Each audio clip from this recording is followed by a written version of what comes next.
Hello. It's your girl, JANWINS. And no, you don't have to adjust your screen. I was coming home from work and I was sitting in the car, and really the traffic on the highway was really stop and go.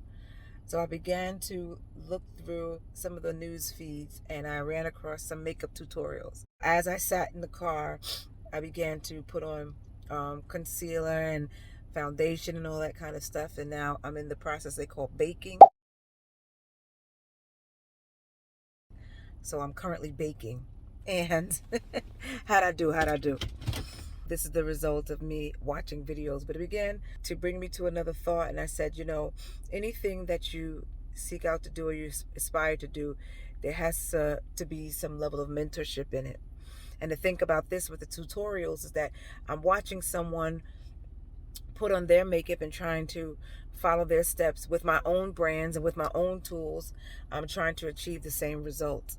Yet, if I broke out in a rash from my products, if I put it on and it didn't turn out the way the model depicted it, there's nothing I could do. There's no one to hold accountable. And many times in life, we choose to get information without, number one, being accountable to someone or submitting to someone, and we think that the information that's giving out generally can suit us or be tailored to our situation. But the fact is, mentorship is important and it's costly and it's really foundational and it's fundamental to everything that you want to become or seek to become in that process of becoming. And so many times we want the mentorship without the accountability, and likewise there are people that speak into our lives generally, but really we aren't able to hold them accountable because they are not sent for us specifically. So I just sat there and I just laughed at myself because this is a product of mentorship without a relationship. So who do I call when my makeup looks crazy and it's not blended and all of those factors? And I just thought about, our life's experiences as well. While you're seeking out mentorship, you ought to be prayerful, because really the hand that God places in your life through that vessel is one that God is going to send to be specific for you. But also, don't discount your experiences. When you are walking along as a Christian, forget God calling you to leadership and ministry. But even as a Christian, it's so important to value your experiences, especially while you're seeking God.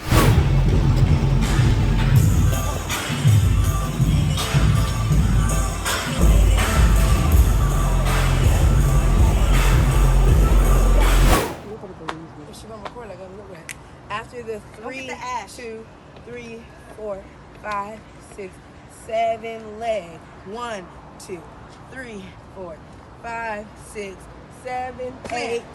Boom, boom, boom, boom. Yeah. I do it quick, but boom, boom, boom. It's the Beyonce move. Yeah, like it. You should have been ringing. I got it. It's the breather for me. These are aggressive ants. Okay, so after the these 3, are Papa Dog ants. 3, they don't play with y'all. 5, 6, 7, 8. Bum, bum, bum, bum. So you're gonna push out, push out. But you can step a little bit. I'm stepping, right? You are. You're killing it.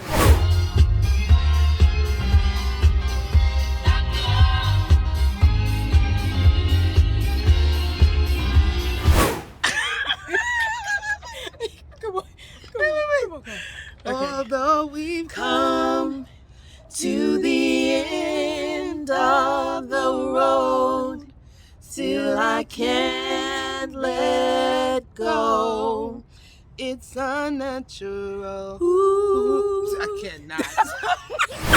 All things work together for the good of those who love God and who are the called according to his purpose. So if God has called you, you have to know that your experiences matter, and your experiences are a part of your process to help get you and prepare you for your next phase of life.